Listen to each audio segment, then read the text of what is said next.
안녕하세요. 오늘도 사연살롱을 찾아주셔서 감사합니다. 저는 서울 성동구에 살고 있는 30대 후반의 여성이에요. 한때 저는 사랑하는 사람과 함께하는 걸 꿈꿨었는데요. 한 번에 원치 않은 이별과 그 다음에는 파토를 내버리고 나니 지금은 누구를 만나겠다는 생각이 없는 상태예요. 결혼을 물질적인 교환 수단으로 보는 사람들 때문에 질렸거든요. 제가 직접 그런 사람들을 만나게 됐고 결혼 약속을 파토냈기 때문에 이렇게 사연을 보내게 됐어요. 그럼 더 길게 설명하지 않고 본격적인 이야기 시작해 볼게요. 저는 작지만 알찬 사업을 하시는 아빠와 초등학교 선생님인 엄마, 그리고 저, 이렇게 세 식구로 된 단란한 가정에서 자랐어요. 아빠는 회사 직원의 일부를 보육원을 나와 갈 곳이 없어진 갓 20살이 된 사람들로 채우셨어요. 항상 그러셨죠. 아빠의 지로는 이랬어요. 내가 잘 되는 건 운이 좋아서야. 그러니 그 운을 남에게 나눠주는 것도 할 줄 알아야지. 우리 회사에서 일을 배우고 다른 데 가도 좋다. 아빠는 우리 회사가 스물이 되어 사회에 나온 아이들에게 희망이 됐으면 좋겠다. 부창부수라고 엄마도 한 달에 한 번은 하루를 비우고 봉사활동을 다니셨어요. 그러니 저도 자연스럽게 엄마를 따라 봉사하는 걸 당연하게 생각하며 살았죠. 엄마는 낙후된 지역의 노인분들을 위한 봉사를 많이 하셨는데요. 어린 제가 가서 할머니 할아버지들 안마를 해드리면 다들 그렇게 좋아할 수가 없더라고요. 아유, 어쩜 이렇게 안마를 시원하게 잘하니? 어린데도 참 야무지구나. 얼굴도 이쁘고. 우리 손녀 생각난다. 방앗간 내는 손녀라도 있지. 나는 아무도 없다고. 에휴, 저런 손녀 하나만 있어도 얼마나 좋을꼬. 밥 안 먹어도 배부르겠어. 칭찬을 들으면 기분이 좋아 더 열심히 했던 것도 같네요. 그뿐 아니라 김장철엔 김치도해서 혼자 사시는 분들한테 나눠드리고 반찬도 도우미 아주머니와 대량을 만들어 갖다 드리기도 했어요. 저는 자연스레 그렇게 나누는 게 당연한 걸로 알고 컸고요. 대학 졸업 후에는 처음부터 아빠 회사에서 일한 건 아니었어요. 대기업에서 6년간 일을 했었네요. 그러고 아빠 회사의 중간 관리직으로 갔는데 아무래도 회사 분위기나 시스템이 조금은 다르다 보니 처음에는 어려움도 있었지만 금세 적응했어요. 그게 아빠 회사라서라기보다는 회사 직원 대부분이 아빠한테 불만이 없어서였어요. 저는 아빠 딸이라는 걸 말하지 않았기 때문에 제 앞에서 일부러 아빠에 대해 좋은 말을 하는 게 아닌 진심이란 걸 알아서 정말 뿌듯했고 회사에 금방 정을 붙였어요. 아빠는 여전히 보육원을 나온 아이들 중에서 우리 회사에서 배울 수 있는 기술직을 원하는 사람들을 취직시켜 주고 계셨어요. 다른 부서 과장님은 이런 말도 했죠. 사장님 같은 분이 있다는 게 세상에 희망이 있다는 증거야. 어려운 사람들 일부러 채용하지 월급 한 번 밀린 적 없지. 직원들한테 함부로 하지 않지. 그래서 내가 계속 여기 다닌다고. 그러고 보니 정말 작은 회사인데도 이직률이 아주 낮은 회사가 우리 회사더라고요. 저는 아빠가 너무 자랑스러웠어요. 그렇게 하루하루 뿌듯함 속에 일을 하던 중 남자를 사귀게 되었는데요. 대학 선배였고 통번역 일을 하는 사람이었어요. 자기 일을 정말 좋아해서 열심히 하는 모습에 반했었죠. 남친은 출장을 가게 되면 꼭 거기에서 사진을 찍어 인화해서 선물로 주곤 했어요. 혜주야, 이거 봐. 하늘이 정말 이쁘지. 아침에 해가 뜨는데 이렇게 하늘색이 예쁘게 변하더라. 너한테 꼭 보여주고 싶었어. 고마워, 오빠. 덕분에 나한테 멋지고 아름다운 사진이 100장은 넘겠다. 100장은 너무 오버하는 거 아니야? 내가 본 걸 너한테도 보여주고 싶은 거야. 이렇듯 따뜻하고 상냥했던 저보다 2살 많은 남친은 남자답기도 해서 저를 잘 이끌어주는 사람이었어요. 그러니 결혼은 당연한 거였고요. 양쪽 집안에 인사도 드리고 상견례까지 하고 저희는 결혼식을 향해 하루하루 지내는 일만 남았었네요.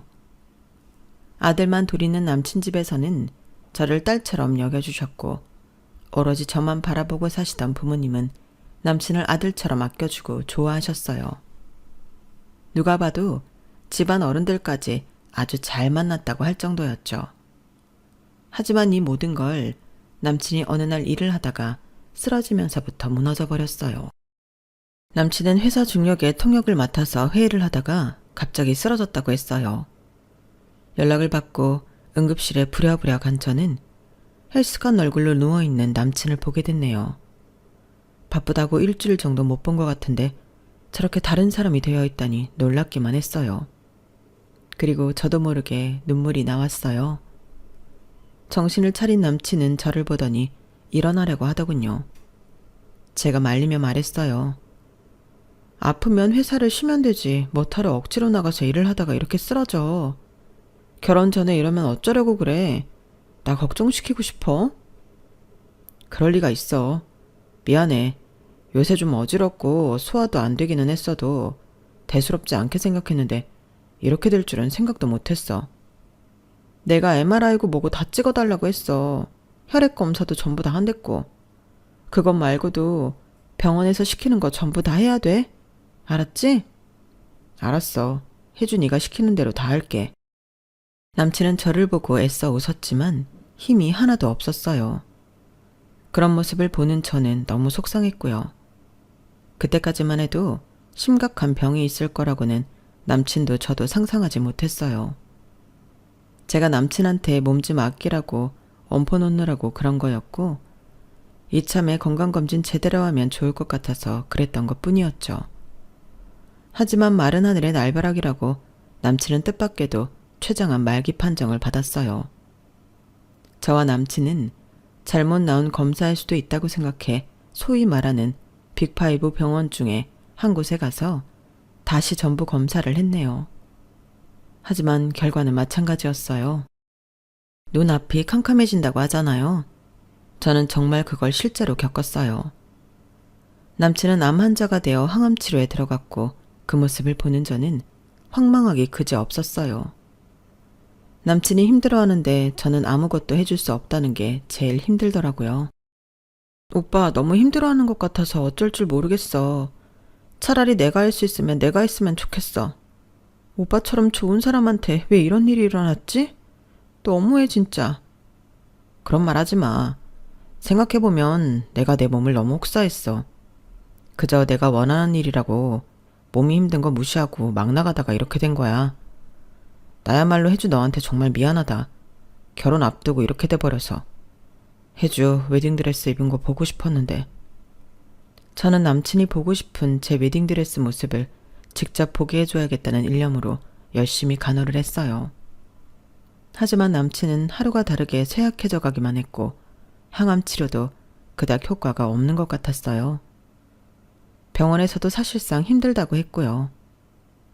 차라리 오빠랑 산으로 들어가 버릴까도 생각했었는데요. 오빠는 그렇게 하고 싶지 않다고 하더라고요. 그게 정말 나을지 보장이 없다면서요. 어느 날 오빠가 저한테 이렇게 말하더라고요.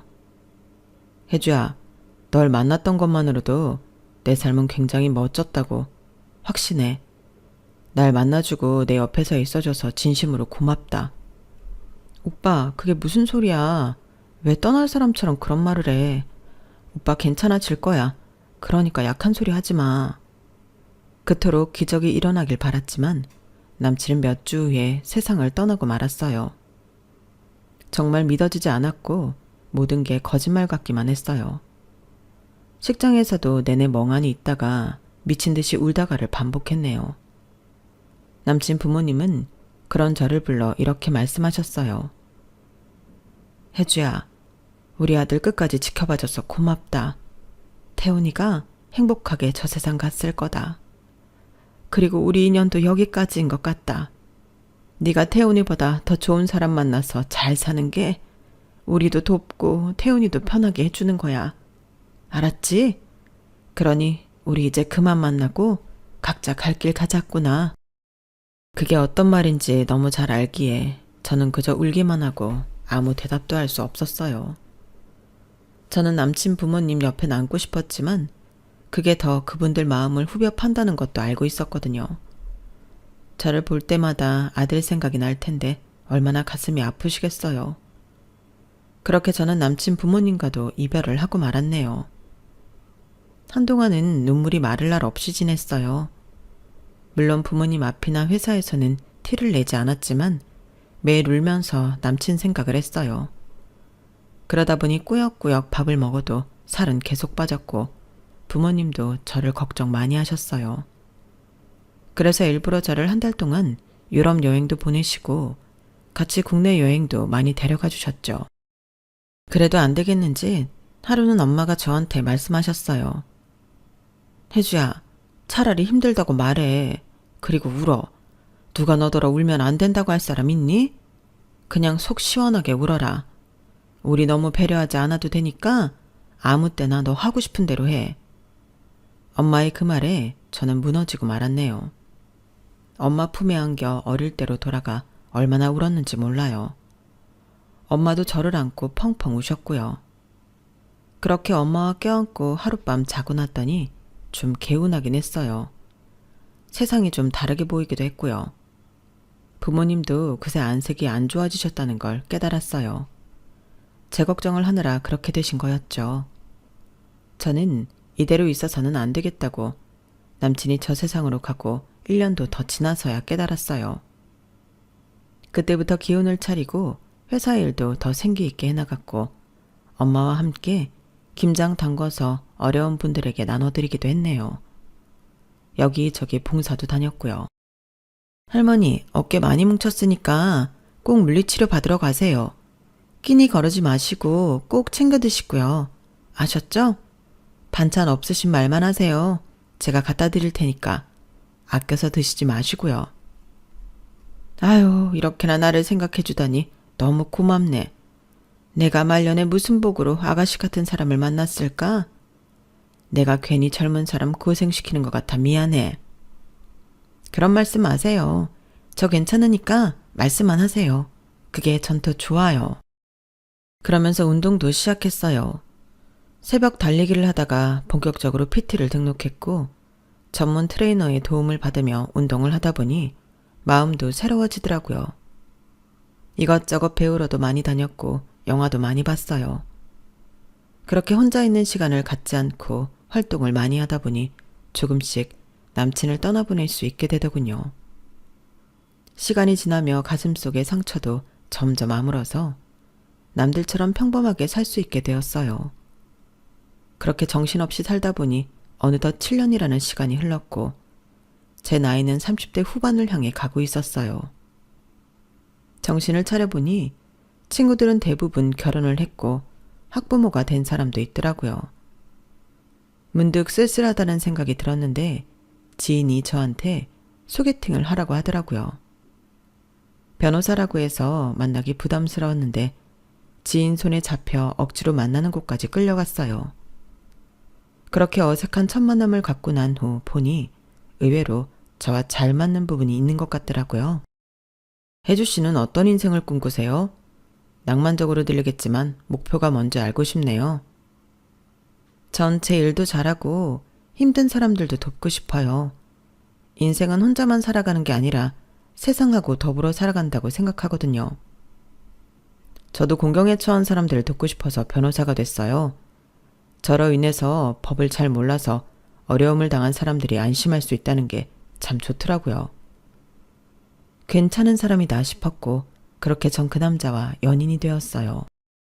남친이 저 세상으로 가고 7년이 넘어서야 새로운 사람을 만난 거였어요. 새 남친은 저한테 상냥하고 좋은 사람이었어요. 한 번은 휴일에 같이 교회로 놀러 갔다가 피곤해서 힘들다고 하자 저를 업고 응급실에 가려고 하더라고요. 피곤한데 왜 나와도 괜찮다고 했어. 그럴 때는 쉬어도 되는데. 안 되겠다. 응급실 가서 링거 한 대 맞자. 아니야. 그럴 정도는 아니라고. 오버하지 마. 내가 진짜 힘들었으면 오늘 나왔겠어? 그럼 내가 업고 가지는 않을 테니까 링거는 한 대 맞자. 아니다. 서울 올라가서 맞을까? 그게 낫겠다. 이렇듯 남친은 제가 조금만 다치거나 아파도 엄청 마음을 쓰고 배려를 해줬어요. 게다가 저의 사소한 취향까지 신경을 써줬죠. 하루는 남친이 디저트 박스 하나를 내밀더라고요. 유명하기도 하고 비싼 거라서 지나가는 말로 먹어보고 싶다고만 했던 거였어요. 경호씨, 이거 어떻게 샀어? 여기 요즘 줄 엄청 길게 서잖아. 가격도 만만치 않고 금방 품절되는데? 그래서 문 열기 30분 전부터 가서 줄 서 있었어. 나는 디저트 뭐가 맛있고 그런 거 잘 모르긴 한데 혜주 너 추천으로 먹은 거 다 맛있더라. 그리고 이거 네가 진짜 먹고 싶어 했던 거 아니야? 남친이 이 정도는 해줘야지. 아니, 일도 바쁜 사람이 어떻게 줄 서서 살 생각을 했어. 정말 고마워, 경호씨. 이렇게 제 마음을 헤아려주고 저를 위해 중고등학생들과 대학생들 틈에서 줄까지 선 남친을 보며 이런 사람이라면 평생을 함께해도 되겠다는 생각이 들었어요. 그래서 만난 지 6개월도 채 안 되어 결혼을 약속하고 남친 집에 인사를 드리러 갔어요. 남친은 저를 처음 만났을 때 아버지가 몇 년 전에 돌아가셔서 어머니만 있다는 얘기를 했기에 그런 점들은 알고 있었어요. 아버지가 돌아가시면서 집안 형편이 전보다 더 안 좋아졌다는 것도요. 남친의 본가는 수도권 외곽에 있는 연식이 오래된 아파트였어요. 저는 제 시댁이 잘 살고 말고는 신경 쓰지 않았어요. 그런 걸 따져가며 사람 만나라고 배우지 않았으니까요. 남친 집에 가서 인사를 드리고 남친 어머니와 같이 밖에 나가서 식사를 하기로 했어요. 남친 어머니가 무슨 음식을 하면 좋을지 모르겠다고 걱정하셨다길래 제가 나가서 먹자고 했죠. 그렇게 집에서는 인사만 드리고 셋이 나와서 운치 있는 한옥 한정식에 가서 식사를 했어요. 남친 어머니는 저희 아버지 사업에 대해 이것저것 물어보더군요. 아버지 회사 직원은 몇 명이나 돼? 수익은 잘 나오는 편인가? 직원은 꽤 있어요. 강소업체니까요. 회사가 그래도 설립 연도가 꽤 돼서 자리는 잡혀 있다는 것까지만 말씀드릴게요. 그럼 아가씨는 월급 얼마나 받아? 아버지 회사니까 딸이라고 돈 더 받나? 보너스니 뭐니 더 잘 챙겨주겠네?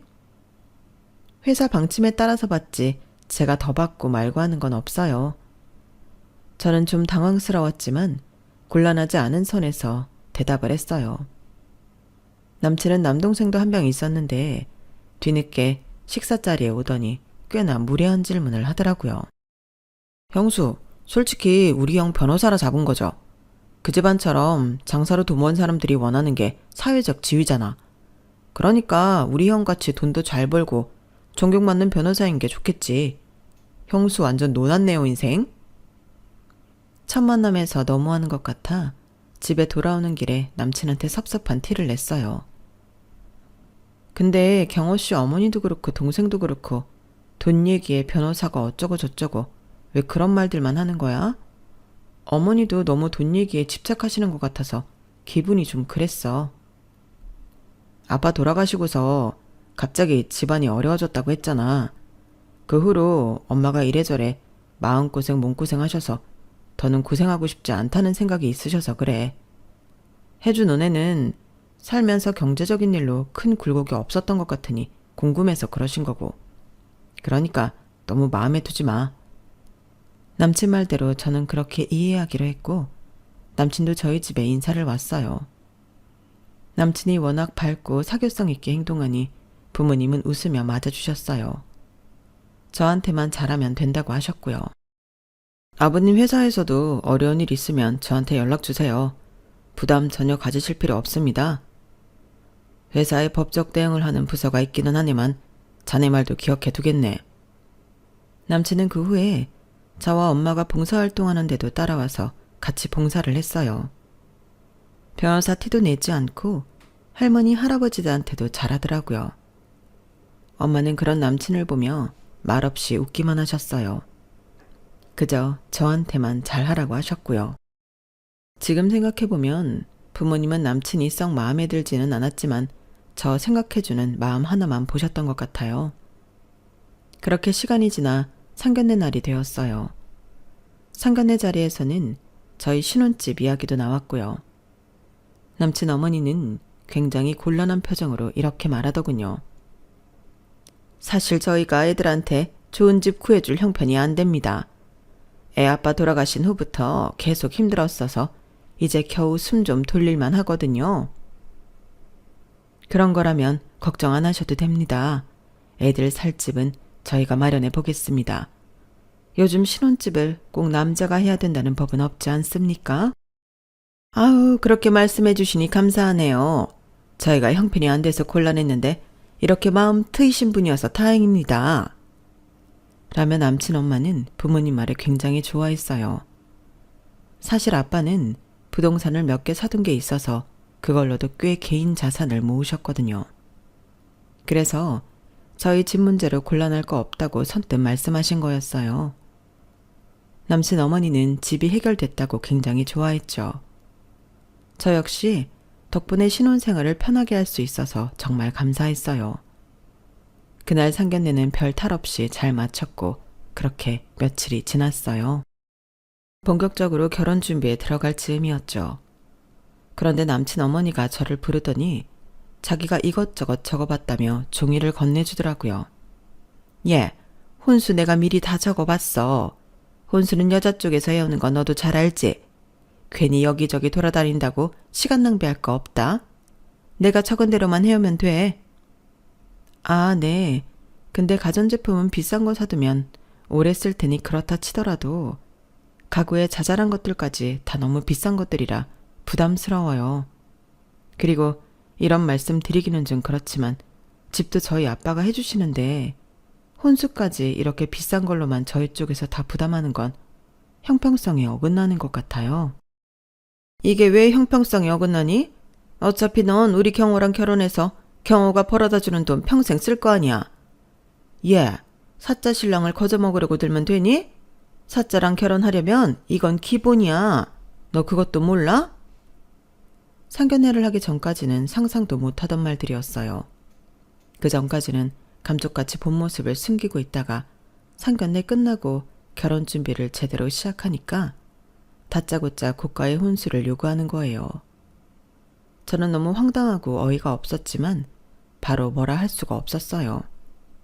그래서 일단 생각해 보겠다고 하고 나중에 남친을 만나서 차근차근 따졌죠. 경호 씨 어머님이 혼수 너무 비싼 것만 해오라고 하시는데 우리 둘 사는데 그런 고급이 필요해?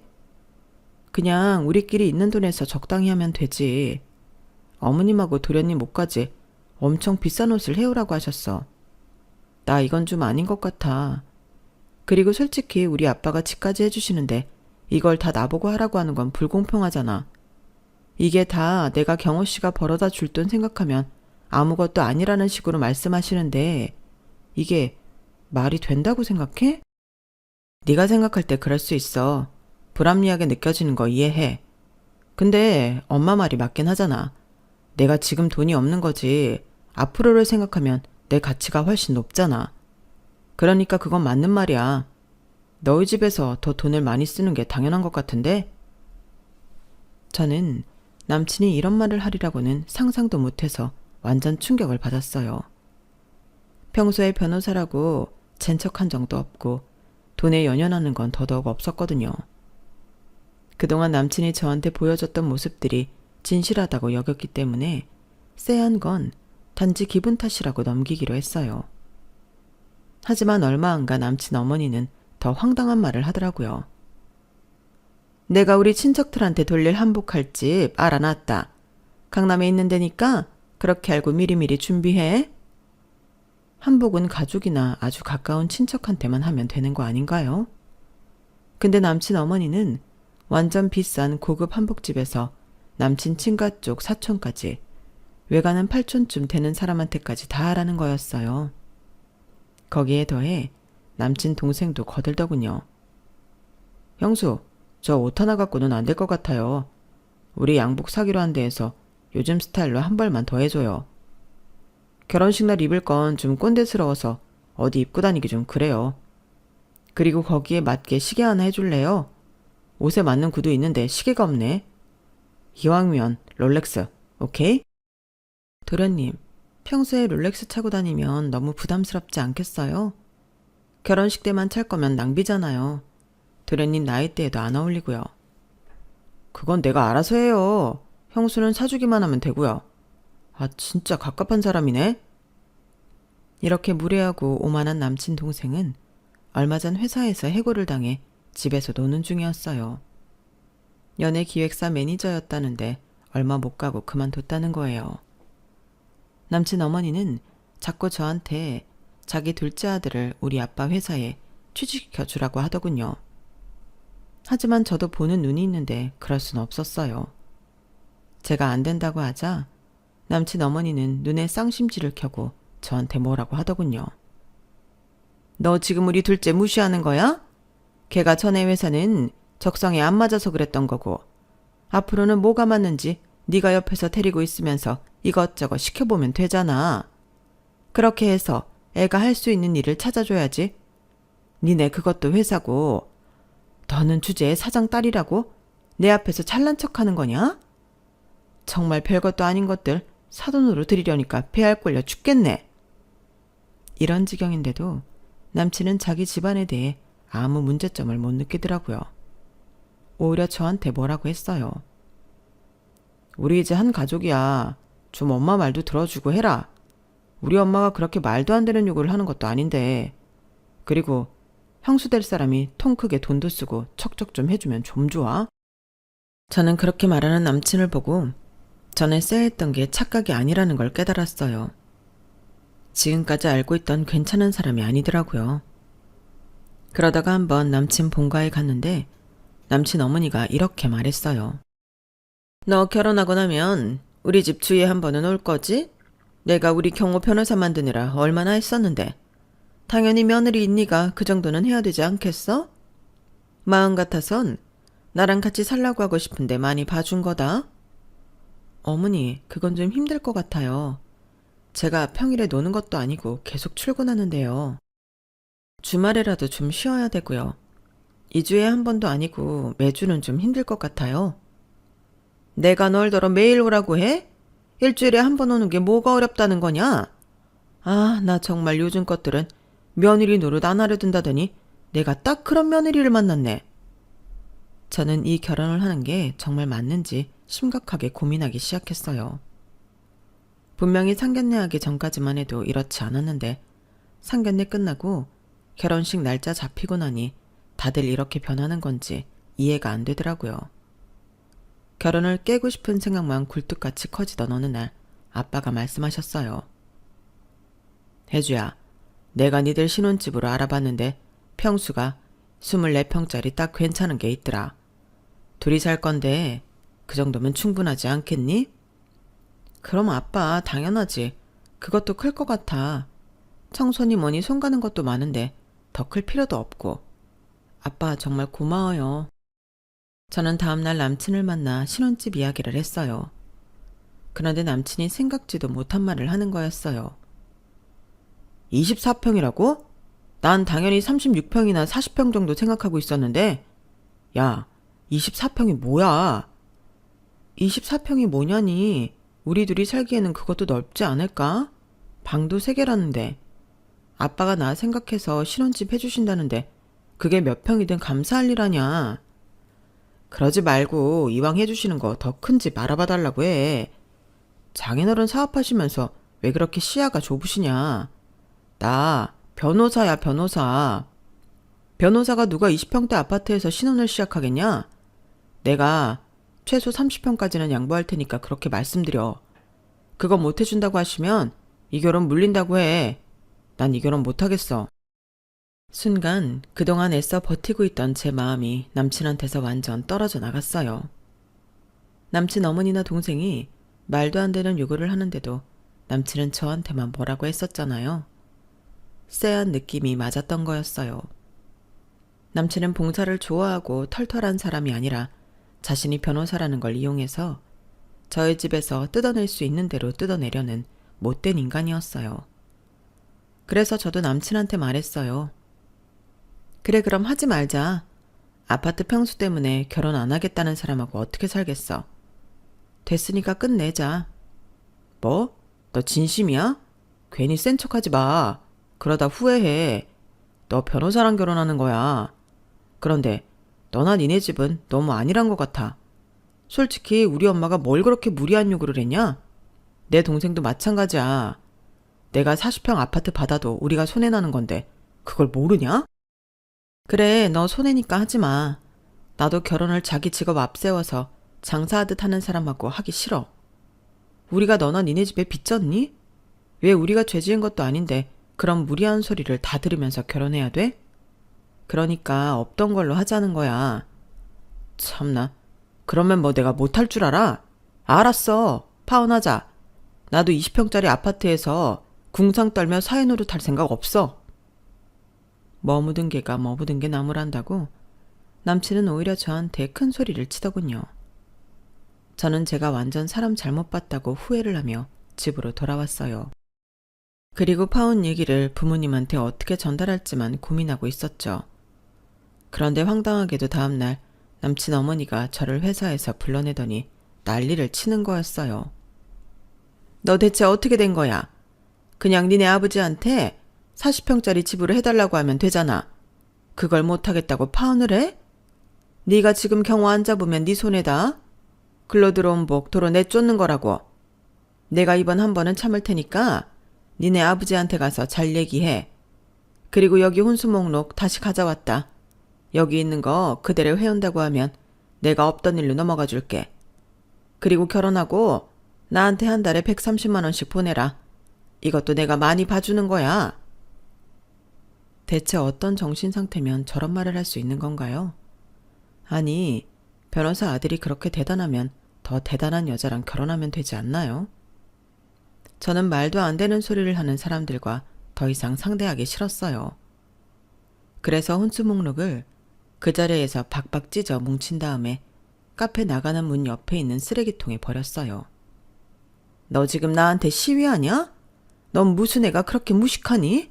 니네 집도 그렇고. 네가 변호사 남편 없는데 이 정도도 못한다는 게 말이 돼? 네가 아주 공짜로 우리 아들 가지려고 작정을 했었구나. 네. 그러니까 변호사 남편 얻으면서 아줌마가 말한 대로 다 할 여자 찾으세요. 저는 굴러 들어온 복 그냥 차버리려고요. 이제 더는 엮일 일 없으니까 아줌마라고 할게요. 안녕히 가세요. 사실 아빠는 저희한테 강변뷰에 고급 아파트를 사주시려고 했어요. 제가 24평이라는 것만 얘기한 건 어쩌면 이 인간이 어떻게 나오나 보고 싶었던 건지도 몰라요. 저는 마지막 정리하자는 톡을 보내며 아빠가 사주시려고 했던 아파트 사진을 같이 보냈어요. 그랬더니 득달같이 그놈한테서 전화가 오더라고요. 혜주야, 너 이 아파트인 건 왜 말 안 했어? 여기면 이야기가 다르지. 나는 그저 그런 아파트 해주는 건 줄로만 알았네. 우리 이렇게 하자. 내가 깔끔하게 사과하고 결혼하는 걸로. 그럼 너도 좋고 나도 좋은 거잖아. 뭐가 너도 좋고 나도 좋아. 나는 너 이렇게 속물인 줄 꿈에도 몰랐어. 물론 좋은 걸 바라는 건 당연한 거야. 그런데 결혼을 갖고 장사하려고 했잖아. 너나 니네 엄마나 네 동생이나 우리 집이 무슨 은행인 줄 아나 봐. 난 그런 사람들하고 더는 엮이기 싫어. 내가 이렇게 너한테 제안을 하잖아. 내가 깔끔하게 사과한다고. 솔직히 한 번에 좀 더 자리 잘 잡아보고 싶은 욕심은 있었다. 그건 인정할게. 그래도 우리가 틀린 말 한 거 아니야. 내가 너랑 결혼하면 내 월급 다른 데로 가? 너한테 다 가는 거고 너는 거기에 더해 변호사 사모님 소리 듣는 거잖아. 그럼 그 정도는 감수해야지. 와, 진짜 개소리를 이렇게까지 신박하게 할 수 있다는 게 신기하다. 난 네가 변호사라서 결혼하려던 게 아니었어. 네가 어려운 사람 잘 돌보고 나한테도 배려 잘하는 사람이라고 착각했기 때문이었어.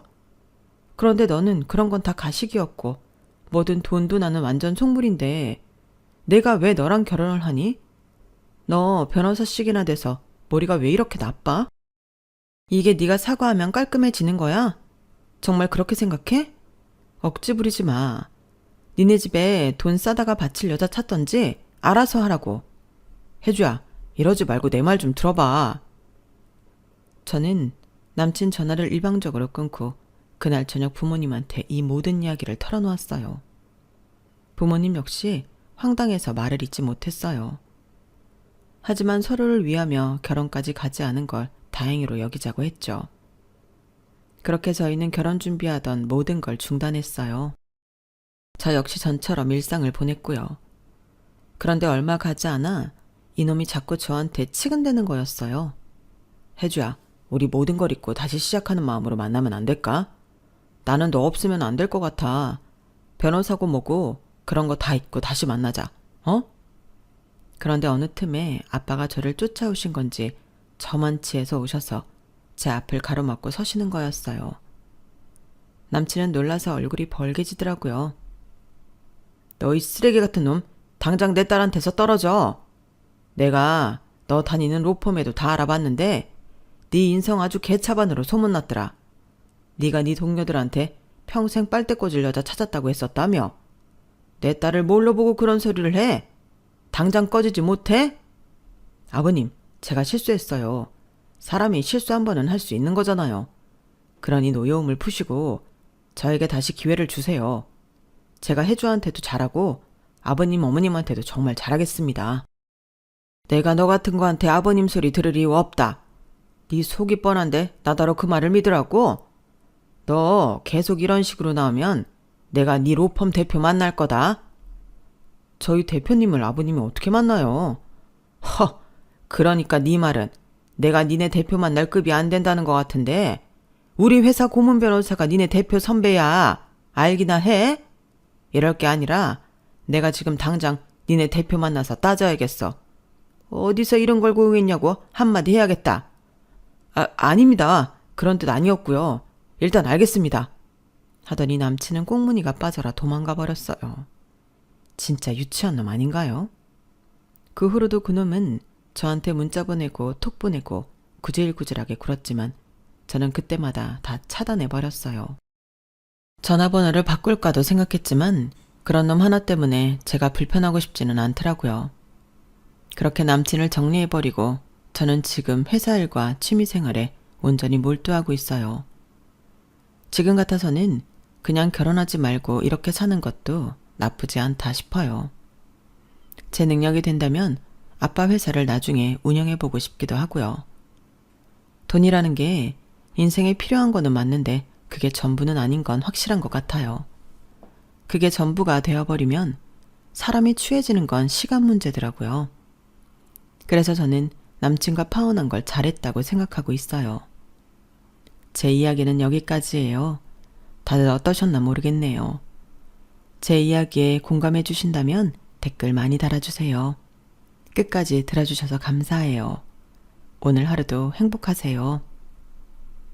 여러분, 사연 댓글에 응원과 현명한 조언 부탁드려요. 좋아요와 구독은 저에게 큰 힘이 됩니다. 오늘도 좋은 일 가득하세요.